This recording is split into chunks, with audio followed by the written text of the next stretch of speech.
আলহামদুলিল্লাহ। তো আমি এখন যে জায়গাটি দাঁড়িয়ে আছি, খুব মনোরম একটি পরিবেশ। তো এখানে দাঁড়িয়ে আমি নাতে রাসূল সাল্লাল্লাহু আলাইহি ওয়াসাল্লাম থেকে পেশ করব ইনশাআল্লাহ। নবী নবী করে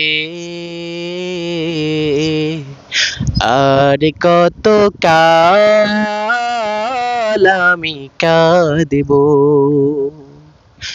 নবী নবী করে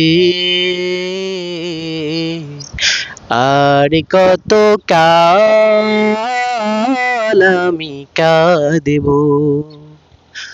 আপন নয়নে কবে জানি প্রিয় নবীকে আমি দেখিব,